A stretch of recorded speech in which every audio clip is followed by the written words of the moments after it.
20대가 흔히 저지르는 돈 실수와 돈에 대한 건강한 가치관 친구야.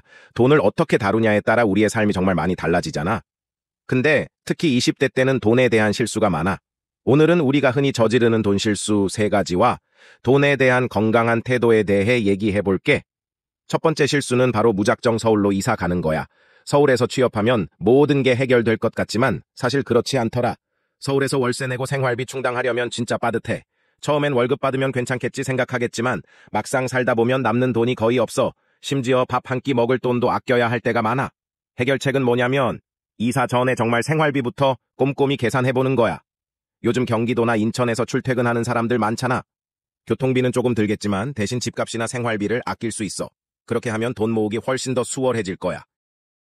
두 번째 실수는 연봉만 오르면 모든 게 해결될 거라고 믿는 거야. 내가 연봉 500만 더 받으면 여유로울 텐데 이런 생각해 본 적 있지?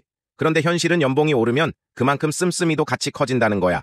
월급이 늘어나니까 더 좋은 집에 살고 더 비싼 옷을 사고 더 자주 외식을 하게 되는 거지.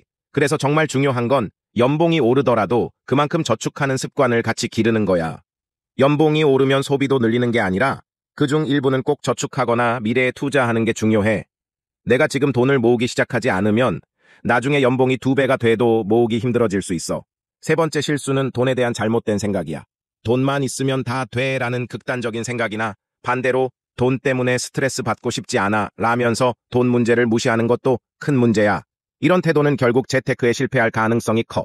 돈은 단순한 도구일 뿐이고 우리가 목표를 달성하기 위해 사용하는 수단이야. 그러니까 돈을 너무 과대평가할 필요도 없고 너무 스트레스를 받을 이유도 없어. 돈은 내가 컨트롤할 수 있는 자원이라는 생각을 가지는 게 중요해.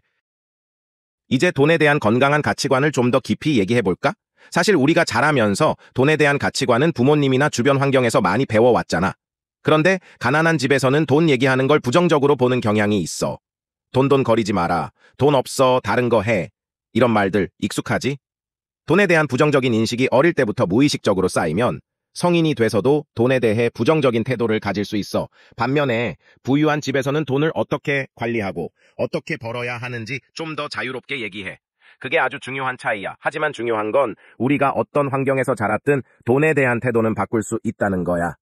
돈을 어떻게 대하느냐에 따라 우리 인생도 달라지니까 나도 돈에 대해 제대로 배운 적이 없었지만 책을 읽고 공부하면서 점점 그 생각을 바꾸려고 했어. 그러다 보니 어느 순간부터 돈이 단순한 도구로 보이기 시작했고 더 이상 스트레스 받지 않고 다룰 수 있게 되었어. 이건 하루아침에 바뀌는 게 아니야. 꾸준히 돈에 대해 공부하고 긍정적인 생각을 가지려고 노력해야 해. 그렇게 해야 행동이 바뀌고 결국엔 돈에 대한 스트레스도 줄어들고 재테크도 성공할 수 있어. 특히 요즘은 좋은 책들도 많고 유튜브나 인터넷에서 무료로 볼 수 있는 정보들이 넘쳐나니까 그런 것들부터 차근차근 흡수해 나가는 게 중요해. 결국 중요한 건 우리가 돈을 무조건 많이 벌려고만 하는 게 아니라 돈을 건강하게 다루는 방법을 배우는 거야. 이걸 잘하면 돈이 나에게 스트레스를 주는 게 아니라 내가 돈을 통제하고 계획적으로 사용할 수 있게 돼.